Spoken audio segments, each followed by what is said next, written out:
വിജയകരമായി 15 വർഷങ്ങൾ പിന്നിട്ട മാസ്റ്റർ മൈൻഡ് എഡ്യൂക്കേഷൻ ഇനി ആക്സോണസ് ലേണിംഗ് എന്ന പേരിൽ അറിയപ്പെടും. അപ്പോൾ നമ്മൾ സാമ്പിൾ ക്വസ്റ്റ്യൻ പേപ്പർ ആയിരുന്നു ഡിസ്കസ് ചെയ്തുകൊണ്ടിരുന്നത്. അതിൽ 7ാമത്തെ ക്വസ്റ്റ്യൻ വരെ നമ്മൾ കഴിഞ്ഞ ക്ലാസ്സിൽ ഡിസ്കസ് ചെയ്തതാണ്. ഇനി നമുക്ക് 8ാമത്തെ ക്വസ്റ്റ്യൻ നോക്കാം. എന്താണ്?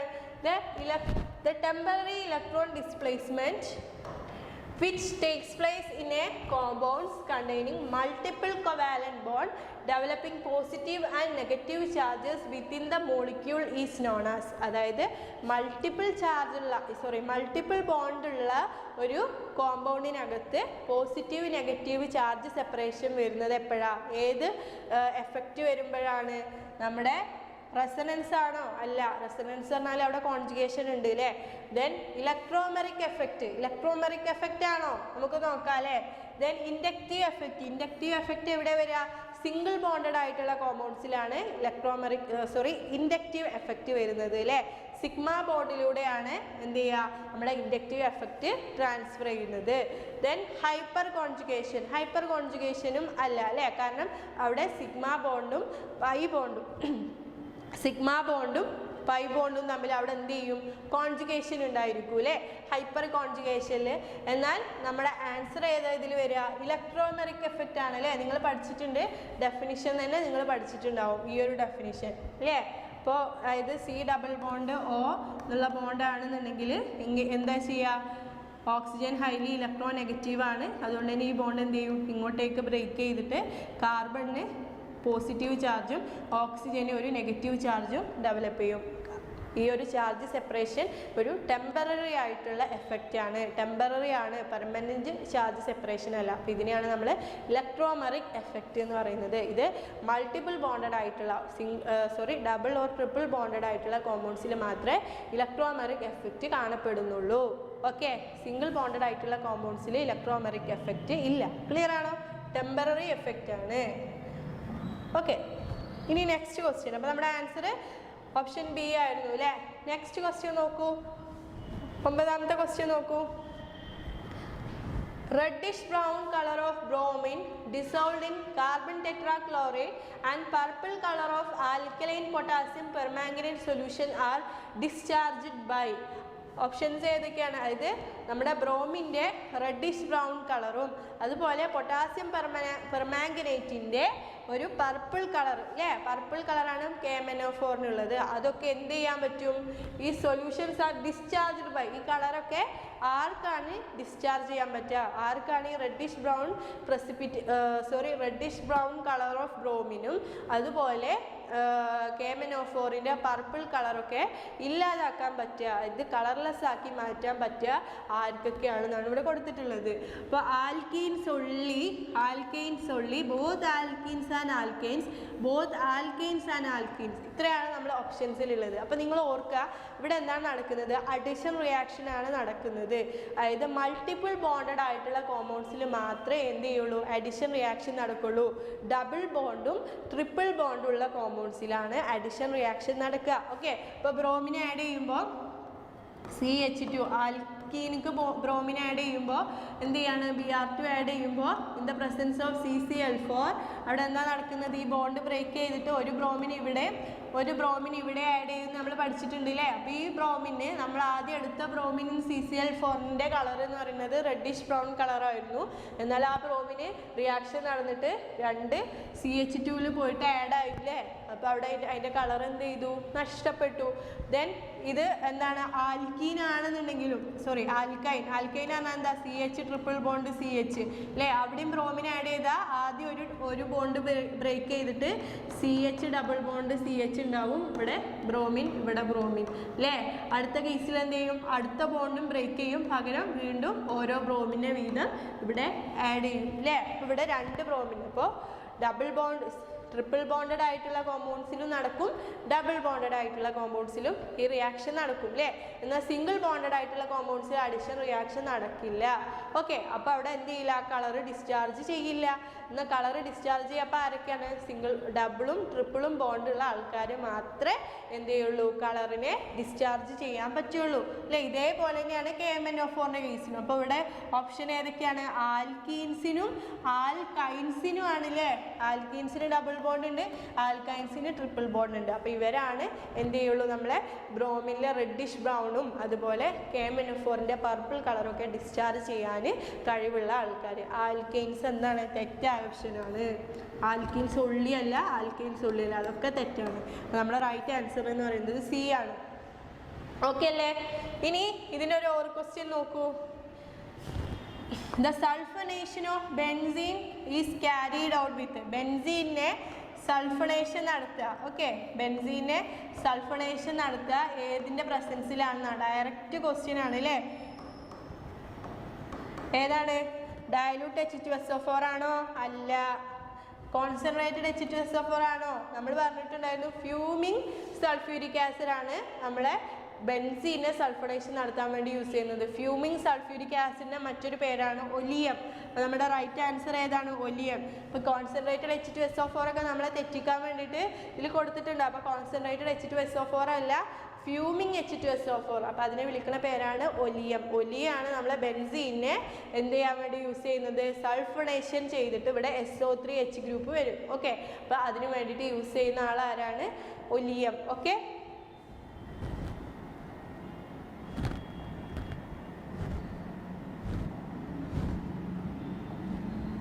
ഇനി അടുത്ത ക്വസ്റ്റ്യൻ നോക്കൂ.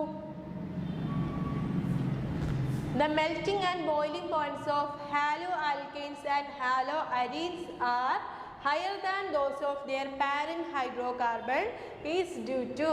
അതായത് ഹാലോ ആൽക്കിൻസിൻ്റെയും ഹാലോ അരീൻസിൻ്റെയും ഒക്കെ മെൽറ്റിംഗ് ആൻഡ് ബോയിലിംഗ് പോയിൻറ്റ്സ് അതിൻ്റെ പാരൻറ്റ് ഹൈഡ്രോ കാർബണിനെക്കാട്ടിലും കൂടുതലാണ്. അതിന് റീസൺ എന്തൊക്കെയാണെന്നാണ്.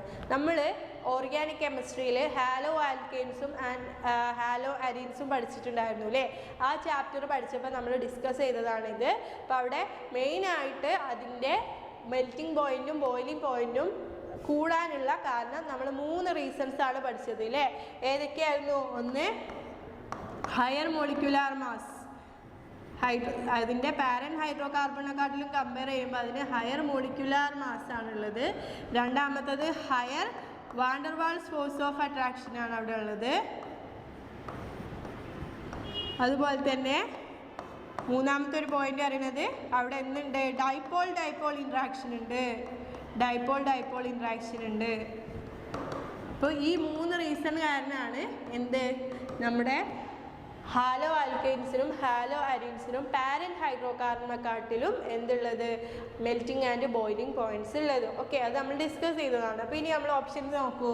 Lower molecular mass. അപ്പോൾ തെറ്റല്ലേ? ലോവർ അല്ല, ഹയർ മോളിക്യുലാർ മാസ് ആണ്. Then lower magnitude of van der Waals forces of attraction. തെറ്റാണ്. Higher magnitude of van der Waals force of attraction ആയിരുന്നെങ്കിൽ എന്താണ്? ശരിയാണ്. Then existence of intermolecular dipole interaction അല്ലേ, ഇത് ശരിയാണ് അല്ലേ. ദെൻ ഡി ഓപ്ഷൻ നോക്കൂ. Their capability to form intermolecular hydrogen bonds. ഇപ്പോൾ ഈ ഹാലോ ആൽക്കൈൻസിൻ്റെ കേസിലൊന്നും എന്തില്ല? ഇന്റർമോളിക്യുലാർ ഹൈഡ്രജൻ ബോണ്ടിങ് കാര്യങ്ങളൊന്നും അല്ലാതെ വരുന്നില്ല. അപ്പോൾ അവിടെ ഏതാണ് നമ്മുടെ കറക്റ്റ് ആൻസർ എന്ന് പറയുന്നത്? ഡൈപോൾ ഇൻട്രാക്ഷൻ ആണ് അല്ലേ. അപ്പോൾ ഓപ്ഷൻ സി ആണ് നമ്മുടെ ആൻസർ. ഓക്കെ അല്ലേ. ഇനി അടുത്ത ക്വസ്റ്റ്യൻ നോക്കൂ. When a phenol is treated with CHCl3, CHCl3 എന്താ? ക്ലോറോഫോം അല്ലേ. Chloroform and NaOH followed by acidification, the product formed is. Okay, ഈ റിയാക്ഷന് ഒരു പേരുണ്ട്. റെയ്മർ-ടൈമാൻ റിയാക്ഷൻ എന്നാണ് നമ്മൾ ഇതിനെ പറയാം. ഓക്കെ, നിങ്ങൾ പഠിച്ചിട്ടുണ്ടാവും അല്ലേ. റെയ്മർ-ടൈമാൻ റിയാക്ഷൻ. ഓക്കെ, പഠിച്ചിട്ടില്ലെങ്കിൽ ഇപ്പോൾ പഠിച്ചോളൂ. റെയ്മർ-ടൈമാൻ റിയാക്ഷൻ എന്നാണ് ഇതിൻ്റെ പേര്. നമ്മൾ എന്ത് ചെയ്യാണ്? ഫീനോളിനെ എടുത്തിട്ട് ആരായിട്ട് ട്രീറ്റ് ചെയ്യുന്നതാണ്? ഫീനോൾ അല്ലേ. ബെൻസീൻ റിങ്ങിൽ OH ഗ്രൂപ്പ് വരുന്നതാണ് ഫീനോള്. ഈ ഫീനോളിനെ ആരുമായിട്ടാണ് ട്രീറ്റ് ചെയ്യുന്നത്? CHCl3 and NaOH. ഓക്കെ, അപ്പോൾ ആദ്യം നമ്മൾ NaOH ആയിട്ട് ട്രീറ്റ് ചെയ്യും. അപ്പോൾ അവിടെ എന്ത് ചെയ്യും? ഈ OHൽ H+ പോയിട്ട് അവിടെ Na+ വരും. അപ്പോൾ അവിടെ നമുക്ക് ഇവിടെ ONA ആവും. ഓക്കെ, ഈ ONAയിൽ നമ്മൾ CHCl3 ആഡ് ചെയ്യാണ്. CHCl3 ആണ് ക്ലോറോഫോം അല്ലേ. ഈ ക്ലോറോഫോം ആഡ് ചെയ്യുമ്പോൾ ഈ ON ഇവിടെ ഉണ്ടാവും, ഇവിടെ ഒരു CHO ഗ്രൂപ്പ് വരും, ഇവിടെ ഒരു ആൽഡിഹൈഡ് ഗ്രൂപ്പ് വരും. ഓക്കെ, ഇനി അടുത്തത് എന്താണ്? ഫോളോവുഡ് ബൈ അസിഡിഫിക്കേഷൻ ആണ്. നമ്മളൊരു ആസിഡ് വെച്ചിട്ട് ട്രീറ്റ് ചെയ്യും അല്ലേ. അപ്പോൾ അവിടെ എന്ത് വരും? ആസിഡ് വെച്ച് ട്രീറ്റ് ചെയ്യുമ്പോൾ ഈ Na+ പോയിട്ട് അവിടെ H+ വരും പകരം. അപ്പോൾ അവിടെ എന്ത് ചെയ്യും? OH CHO. ഓക്കെ, അപ്പോൾ ഇതിൻ്റെ പേരാണ് സാലിസിലാൽഡിഹൈഡ്. ഓക്കെ, സാലിസിലാൽഡിഹൈഡിൻ്റെ സ്ട്രക്ചർ അപ്പോൾ എന്താണ്? ഒരു OH ഗ്രൂപ്പ് ഉണ്ടായിരിക്കും, ആ OH ഗ്രൂപ്പിന് തൊട്ടടുത്ത പൊസിഷനിൽ ഒരു CHO ഗ്രൂപ്പും ഉണ്ടായിരിക്കും. അപ്പോൾ ഇതിൻ്റെ പേരാണ് സാലിസിലാൽഡിഹൈഡ് എന്ന് പറയുന്നത്. ഈ സാലിസിലാൽഡിഹൈഡ് ആണ് നമ്മുടെ ആൻസർ എന്ന് പറയുന്നത്. ഇനി സപ്പോസ് ഈ CHCl3ക്ക് പകരം നമ്മൾ യൂസ് ചെയ്തത് CCl4 ആണെന്നുണ്ടെങ്കിൽ നമുക്ക് കിട്ടുക സാലിസിലിക് ആസിഡ് ആണ്. സാലിസിലിക് ആസിഡ് എന്ന് പറഞ്ഞാൽ ഇവിടെ ആൽഡിഹൈഡിന് പകരം ഒരു അസിഡിക് ഗ്രൂപ്പ് വരും. ഓക്കെ, COOH ഗ്രൂപ്പ് വരും. അപ്പോൾ സെയിം, ഇത് സാലിസിലാൽഡിഹൈഡ്. ഇവിടെ CHO ഗ്രൂപ്പാണ് വരുന്നതെങ്കിൽ സാലിസിലാൽഡിഹൈഡ്, COOH ഗ്രൂപ്പ് ആണെങ്കിൽ സാലിസിലിക് ആസിഡ്. ക്ലിയർ ആണോ? CCl4 ആണെങ്കിൽ സാലിസിലിക് ആസിഡ് ആയിരിക്കും നിങ്ങൾക്ക് പ്രോഡക്റ്റ് കിട്ടുക. ഓക്കെ, അപ്പോൾ ഇതിൽ തന്നെ ഓർ ക്വസ്റ്റ്യൻ. അപ്പോൾ നമ്മുടെ ആൻസർ B ആണ് കേട്ടോ. ദെൻ നെക്സ്റ്റ് ഇതിൽ ഓർ ക്വസ്റ്റ്യൻ ഉണ്ട്. Which of the following enzyme convert glucose into ethyl alcohol? ഗ്ലൂക്കോസിനെ ഈഥൈൽ ആൽക്കഹോൾ ആയിട്ട് കൺവേർട്ട് ചെയ്യുന്നത് ഇതിൽ ഏത് എൻസൈം ആണെന്നാണ്. അപ്പോൾ നിങ്ങളറിയാം ഫെർമെൻറ്റേഷൻ ഓഫ് എഥനോൾ നിങ്ങൾ പഠിച്ചിട്ടുണ്ടാവും അല്ലേ. ഫെർമെൻറ്റേഷൻ ഓഫ് എഥനോൾ എന്ന് പറഞ്ഞാൽ എഥനോൾ അല്ല, ഫെർമെൻറ്റേഷൻ അല്ലേ. ഫെർമെൻറ്റേഷനിൽ ഇവിടെ എന്താ നടക്കുന്നത്? നമ്മുടെ C12H22O11 ഇതാണ് അല്ലേ നമ്മുടെ ഷുഗർ. C12H22O11 ഇതാണ് നമ്മുടെ ഷുഗർ. ഈ ഷുഗറിനെ ബ്രേക്ക് ഡൗൺ ചെയ്തിട്ട് എന്താക്കി മാറ്റുകയാണ്? സിംപ്ലർ മോളിക്യൂൾസ് ആക്കിയിട്ട് മാറ്റുകയാണ്. ഈ ഷുഗറിനെ നമ്മുടെ ഇൻവെർട്ടേസ് പറഞ്ഞ എൻസൈം, ഇൻവെർട്ടേസ് ഇവിടെ കണ്ടോ, ഇൻവെർട്ടേസ്. ഈ ഇൻവെർട്ടേസ് പറഞ്ഞ എൻസൈം ഗ്ലൂക്കോസും ഫ്രക്ടോസും ആക്കി മാറ്റും. ഓക്കെ, ഗ്ലൂക്കോസും ഫ്രക്ടോസും ആക്കി മാറ്റുന്നത് ആരെയാ? ഷുഗറിനെ ആരാണ് ഗ്ലൂക്കോസ് ഫ്രക്ടോസ് ആക്കി മാറ്റുന്നത്? ഇൻവെർട്ടേസ്. ദെൻ ഈ ഇൻവെർട്ടേസ് ഗ്ലൂക്കോസും ഫ്രക്ടോസും ആക്കി മാറ്റിയില്ലേ, ഇതിൽ ഗ്ലൂക്കോസിനെ ആര്? സൈമേസ് എന്ന് പറഞ്ഞ എൻസൈം ഗ്ലൂക്കോസിനെ എത്തനോൾ ആക്കി മാറ്റും. ഓക്കെ, സൈമേസ് എന്ന് പറഞ്ഞ എൻസൈം ഗ്ലൂക്കോസിനെ എത്തനോൾ ആക്കി മാറ്റും. ക്ലിയർ ആണോ? ഇതാണ് ഫെർമെൻറ്റേഷൻ. ഓക്കെ, ഈ ഫെർമെൻറ്റേഷനിൽ ഫസ്റ്റ് ഷുഗറിനെ ഇൻവെർട്ടേസ് എന്ന് പറഞ്ഞ എൻസൈം ഗ്ലൂക്കോസും ഫ്രക്ടോസും ആക്കി മാറ്റും, രണ്ട് സിംപ്ലർ മോളിക്യൂൾ ആക്കി മാറ്റും. അതിൽ ഗ്ലൂക്കോസിനെ എന്ത് ചെയ്യും? ഫെർമെൻറ്റേഷൻ നടത്തൂലേ. ആരാ ഫെർമെൻറ്റേഷൻ നടത്തുന്നത്? എത്തനോൾ ആക്കി മാറ്റുന്നത് ആരാണ്? സൈമേസ് എന്ന് പറയുന്ന എൻസൈം ആണ്. ക്ലിയർ ആണല്ലോ? ഇനി ക്വസ്റ്റ്യൻ നോക്കൂ. Which of the following enzymes convert glucose into ethyl alcohol? ആരാണ് ഗ്ലൂക്കോസിനെ ഈഥൈൽ ആൽക്കഹോൾ അഥവാ എഥനോൾ ആക്കി മാറ്റുന്നത്, ആൽക്കഹോൾ ആക്കി മാറ്റുന്നത് ആരാണ്? ഏത് എൻസൈമാണ്? ഡയസ്റ്റേസ് അല്ല. മാൾട്ടേസ് ആണോ? അല്ല. ഇൻവെർട്ടേസ് ആണോ? ഇൻവെർട്ടേസ് ചെയ്യുന്നത് നമ്മുടെ ഷുഗറിനെ ഗ്ലൂക്കോസും ഫ്രക്ടോസും ആക്കി മാറ്റുകയാണ് അല്ലേ. അപ്പോൾ നമ്മുടെ കറക്റ്റ് ആൻസർ ഏതാ? സൈമേസ്. ഓപ്ഷൻ D ആണ് നമ്മുടെ കറക്റ്റ് ആൻസർ. ക്ലിയർ ആണോ? അപ്പോൾ ഇതിൽ ഏതെങ്കിലും ഒരു ക്വസ്റ്റ്യൻ മാത്രം നിങ്ങൾ അറ്റൻഡ് ചെയ്താൽ മതി. ഇനി നെക്സ്റ്റ് ക്വസ്റ്റ്യൻ നോക്കൂ. Hemi acetals are chemically, hemi അസെറ്റാൽസ് നമ്മൾ ആൽഡിഹൈഡ്സ് കീറ്റോൺസ് ഒക്കെ പഠിച്ചതിൽ ആ ചാപ്റ്റർ പഠിച്ചിട്ടുണ്ടായിരുന്നു, ഓർക്കുന്നുണ്ടോ? ആ ചാപ്റ്ററിൽ നമ്മൾ പഠിച്ചിട്ടുണ്ടായിരുന്നു ഹെമി അസെറ്റാൽ ഫോർമേഷൻ അല്ലേ, ന്യൂക്ലിയോഫിലിക് അഡിഷൻ റിയാക്ഷനിൽ. അപ്പോൾ ഈ ഹെമി അസെറ്റാൽ എന്ന് പറഞ്ഞാൽ അവിടെ എന്താണ്? കാർബണിൽ ഒരു ആൽക്കോക്സി ഗ്രൂപ്പ് ഉണ്ടായിരിക്കും, OCH3 അല്ലെങ്കിൽ OR ഗ്രൂപ്പും ഒരു OH ഗ്രൂപ്പും ഉണ്ടായിരിക്കും. രണ്ടും ഒരേ കാർബണിനകത്ത് തന്നെ ഉണ്ടെങ്കിലാണ് നമ്മൾ അതിനെ ഹെമി അസെറ്റാൽ എന്ന് പറയുന്നത്. ഓക്കെ, അപ്പോൾ OR ഗ്രൂപ്പും ഉണ്ട്, ആൽക്കോക്സി ഗ്രൂപ്പും ഉണ്ട്, OH ഗ്രൂപ്പ്സും ഉണ്ട് അല്ലേ. അപ്പോൾ ഇതിൽ നോക്കൂ, ഓപ്ഷൻ നോക്കൂ. Hemi acetals are chemically alkoxy alcohols അല്ലേ. ആൽക്കോക്സി ഗ്രൂപ്പും ഉണ്ട്, ആൽക്കഹോൾ ഗ്രൂപ്പും ഉണ്ട്. ഇത് ശരിയാണെന്ന് തോന്നുന്നു അല്ലേ. അപ്പോൾ നമുക്കിതൊന്ന് ഇങ്ങനെ റൗണ്ട് ചെയ്ത് വെക്കാം. ഇനി ബാക്കിയുള്ള ഓപ്ഷൻ നോക്കൂ. ആൽക്കൈൽ ആൽക്കഹോൾസ്, ആൽക്കൈൽ ആൽക്കഹോൾസ് ആണോ? അല്ല. ആൽക്കൈൽ ഗ്രൂപ്പ് ഉണ്ട്, പക്ഷെ അവിടെ ആൽക്കോക്സി ഗ്രൂപ്പാണ് മെയിൻ ആയിട്ടുള്ളത്. അപ്പോൾ ആൽക്കൈൽ ആൽക്കഹോൾ അല്ല. ജെമിനൽ ഡൈ ആൽക്കോക്സി കോമ്പൗണ്ട്സ് അല്ല, ഡൈ ആൽക്കോക്സി ഗ്രൂപ്പ് അല്ലല്ലോ. ഡൈ ആൽക്കോക്സി ഗ്രൂപ്പ് അല്ല, 2 OR ഗ്രൂപ്പ് അല്ല, പകരം ഒരു OH ഒരു OR ആണ്. ദെൻ എത്തിലീൻ ഗ്ലൈക്കോളും അല്ല. അപ്പോൾ നമ്മുടെ റൈറ്റ് ആൻസർ ഏതാണ്? Alkoxy alcohols. എത്തിലീൻ ഗ്ലൈക്കോൾ എന്ന് പറഞ്ഞാൽ എന്താണ്? CH2OH CH2OH. ഇതാണ് എത്തിലീൻ ഗ്ലൈക്കോളിൻ്റെ സ്ട്രക്ചർ. ഓക്കെ, ഇവിടെ 2 OH മാത്രമേ വരുന്നുള്ളൂ. ക്ലിയർ ആണോ? അപ്പോൾ ഇതിൽ കറക്റ്റ് ആൻസർ എന്ന് പറയുന്നത് ആൽക്കോക്സി ആൽക്കഹോൾസ് ആണ്. ഇനി അടുത്ത ക്വസ്റ്റ്യൻ നോക്കൂ.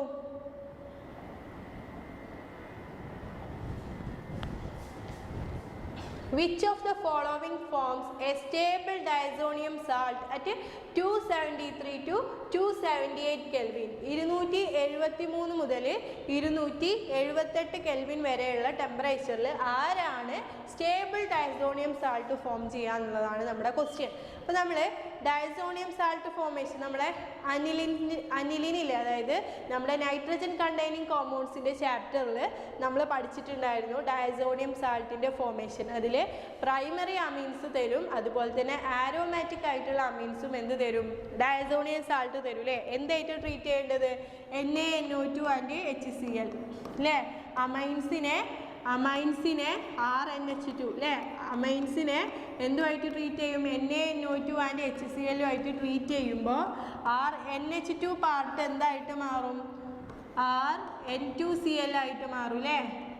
N2Cl നമ്മൾ പഠിച്ചതാണ്. അപ്പോൾ N2+ഉം Cl- ഡയസോണിയം സാൾട്ട് ഫോം ചെയ്യുന്നത് നമ്മൾ പറഞ്ഞു.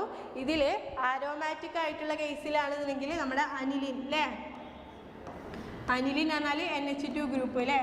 NaNO2 HCl ആയിട്ട് റിയാക്ട് ചെയ്യുമ്പോൾ NH2 ഗ്രൂപ്പ് എന്തായി മാറും?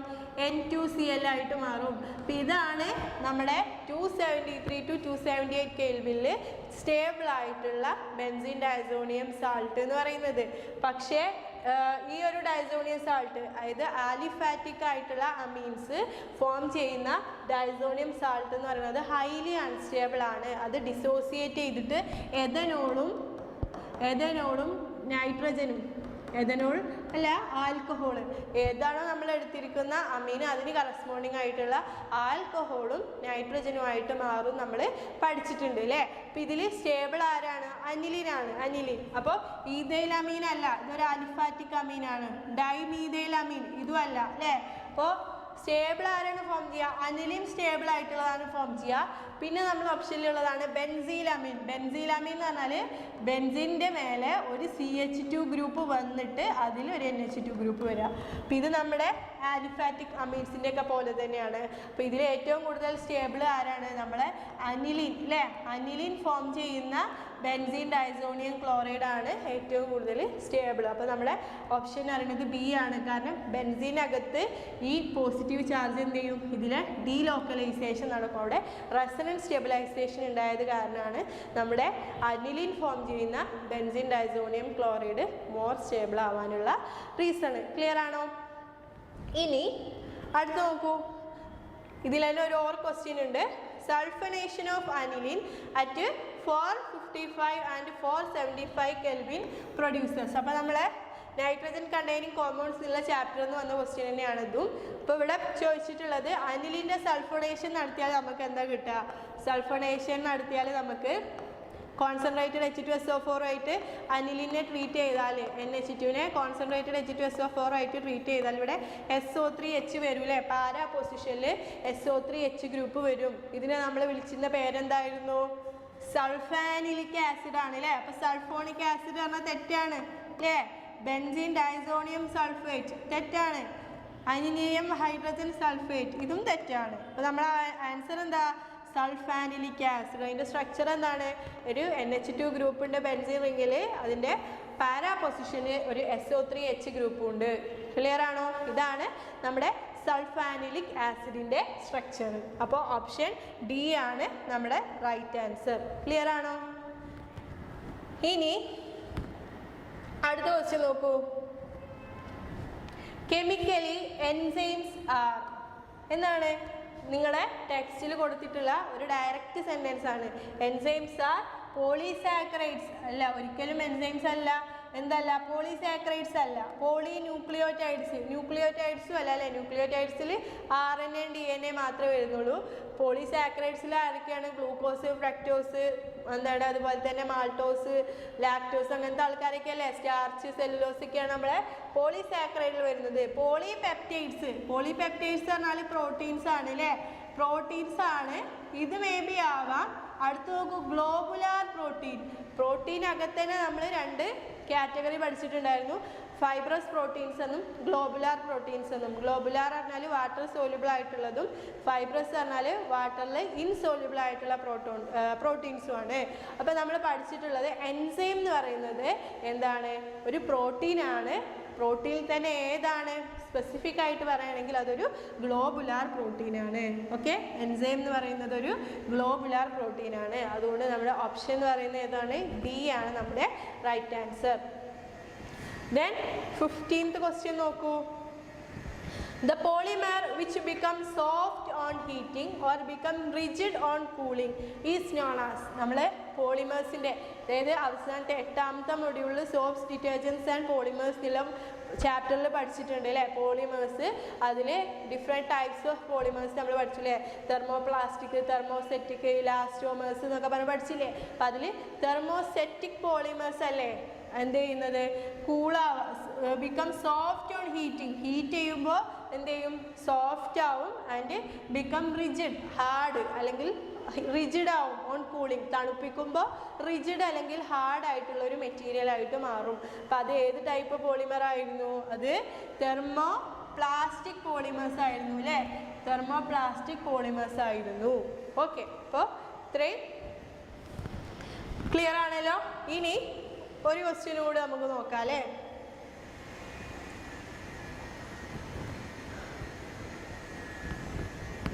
അടുത്ത ക്വസ്റ്റ്യൻ നോക്കൂ.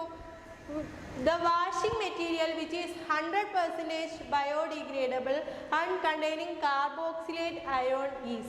അതായത് 100% ബയോഡിഗ്രേഡബിൾ ആയിട്ടുള്ള, 100% എന്ത് ചെയ്യാൻ പറ്റും? നമ്മുടെ പ്രകൃതിക്ക് ഒരു ദോഷമില്ലാതെ തന്നെത്താനെ മണ്ണിൽ ലയിച്ചു പോകാൻ പറ്റുന്ന എന്താണ് ചോദിച്ചിട്ടുള്ളത്? ബയോഡിഗ്രേഡബിൾ ആയിട്ടുള്ള വാഷിംഗ് മെറ്റീരിയൽ ഏതാന്നുള്ളതാണ് ക്വസ്റ്റ്യൻ. ഓക്കെ, ഇവിടെ നോക്കൂ, സോപ്പ് ഉണ്ട്, ബ്രാഞ്ച്ഡ് ആൽക്കൈൽ ബെൻസീൻ സൾഫോണേറ്റ് ഉണ്ട്, ലീനിയർ ആൽക്കൈൽ ബെൻസീൻ സൾഫോണേറ്റ് ഉണ്ട്, ലോറൈൽ ആൽക്കഹോളും ഉണ്ട്. ഓക്കെ, അപ്പം ഇതിൽ സോപ്പും ലോറൈൽ ആൽക്കഹോളും എന്താണ്? 100% ബയോഡിഗ്രേഡബിൾ ആണ്. ഓക്കെ, സോപ്പും ലോറൈൽ ആൽക്കഹോളും 100% ബയോഡിഗ്രേഡബിൾ ആണ്. എന്നാൽ ബ്രാഞ്ച്ഡ് ആൽക്കൈൽ ബെൻസീൻ സൾഫോണേറ്റും ലീനിയർ ആൽക്കൈൽ ബെൻസീൻ സൾഫോണേറ്റ് ഒക്കെ എന്താണ്? ഡിറ്റർജൻസ് ആണ്. ഈ ഡിറ്റർജൻസ് ഇതിൽ ഒരു 60% നമ്മുടെ ബ്രാഞ്ച്ഡ് ആൽക്കൈൽ ബെൻസീൻ സൾഫോണേറ്റ് എന്തുള്ളൂ? ബയോഡിഗ്രേഡബിൾ ഉള്ളൂ.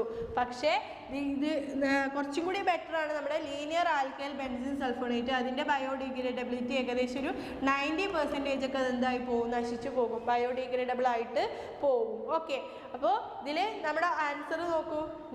The washing material which is 100% biodegradable and containing carboxylate ion. അപ്പോൾ 100% ഏതൊക്കെയാണ്? ഇതും വരും അല്ലേ. അപ്പോൾ ഇതിലേതാണ്? Biodegradable and containing carboxylate ion. അപ്പോൾ കാർബോക്സിലേറ്റ് അയോൺ വേണം അല്ലേ. അപ്പോൾ നമ്മുടെ സോപ്പിനൊക്കെ എന്തുണ്ട്? ഒരു പോളാർ പാർട്ടും ഉണ്ട്. സോപ്പിന് പോളാർ പാർട്ടുണ്ട്, 2 പാർട്ടാണ്. പോളാർ പാർട്ടും ഉണ്ട്, നോൺ പോളാർ പാർട്ടും ഉണ്ട് അല്ലേ. നോൺ പോളാർ പാർട്ടുണ്ട്. അപ്പോൾ ഈ പോളാർ പാർട്ട് ഒന്നെങ്കിൽ കാർബോക്സിലേറ്റ് ഗ്രൂപ്പ് വരാം, അല്ലെങ്കിൽ സൾഫേറ്റ് ഗ്രൂപ്പൊക്കെ വരാം. ഓക്കെ, കാർബോക്സിലേറ്റ് ഗ്രൂപ്പ് വരാം, സൾഫേറ്റ് ഗ്രൂപ്പ് വരാം. നോൺ പോളാർ പാർട്ടിൽ ഏതാ വരുന്നത്? Alkyl groups, long chain hydrocarbons ആണ് വരുന്നത്. ഓക്കെ, ഇതൊക്കെ നിങ്ങൾ പഠിച്ചതാണ്, സോപ്പ് ഡിറ്റർജൻസ് പഠിച്ചപ്പോൾ പഠിച്ചതാണ്. ഓക്കെ, അപ്പോൾ ഇത് പോളാർ പാർട്ടാണ് വാട്ടറിൽ സോല്യൂബിൾ, നോൺ പോളാർ പാർട്ട് ലിപ്പിഡ്സിൽ സോല്യൂബിൾ ആണെന്നൊക്കെ, ഓയിൽസിലൊക്കെ സോല്യൂബിൾ ആണെന്ന് നിങ്ങൾ പഠിച്ചു അല്ലേ. അപ്പോൾ ഈ പോളാർ പാർട്സ് ആണ് നമ്മൾ പറയുന്നത് ഇവിടെ biodegradable and containing carboxylate ion. അപ്പോൾ ഇവിടെ പോളാർ പാർട്ട് ഏതാണ്? കാർബോക്സിലേറ്റ് അയോൺ ഉള്ള 100% ബയോഡിഗ്രേഡബിൾ ആയിട്ടുള്ള വാഷിംഗ് മെറ്റീരിയൽ ഏതാണെന്നാണ് ചോദിച്ചത്. അപ്പോൾ സോപ്പിനകത്തെ പോളാർ പാർട്ട് എന്ന് പറയുന്നത് കാർബോക്സിലേറ്റ് ആണ്. ഓക്കെ, കാർബോക്സിലേറ്റ് അയോൺ ആണ് നമ്മുടെ സോപ്പിനകത്തെ പോളാർ പാർട്ട്. എന്നാൽ ലോറൈൽ ആൽക്കഹോളിനകത്ത് സൾഫേറ്റ് ആണ്. അപ്പോൾ നമ്മുടെ ആൻസർ ഏതാ? ആൻസർ എന്ന് പറയുന്നത് ഇപ്പോൾ നമ്മൾ രണ്ടെണ്ണമായിരുന്നു നമ്മൾ മാർക്ക് ചെയ്ത് വെച്ചിട്ടുണ്ടായിരുന്നത് അല്ലേ, സോപ്പും ലോറൈൽ ആൽക്കഹോളും. ഇതിൽ സോപ്പിനാണ് എന്തുള്ളത് 100% ബയോഡിഗ്രഡബിലിറ്റിയും അതുപോലെ തന്നെ കാർബോക്സിലേറ്റ് അയോണ് പോളാർ പാർട്ടുമായിട്ട് വന്നിട്ടുള്ളത്. അപ്പോൾ സോപ്പാണ് നമ്മുടെ റൈറ്റ് ആൻസർ. ഓക്കെ, അപ്പോൾ നമ്മുടെ MCQ ക്വസ്റ്റ്യനിൽ 1 മുതൽ 16 വരെയുള്ള ക്വസ്റ്റ്യൻസിന് 1 മാർക്കുള്ള ക്വസ്റ്റ്യൻസ് ആയിരുന്നു അല്ലേ. അപ്പോൾ അത് നമ്മൾ ഫുള്ളായിട്ട് കംപ്ലീറ്റ് ചെയ്തിട്ടുണ്ട്. Okay, thank you.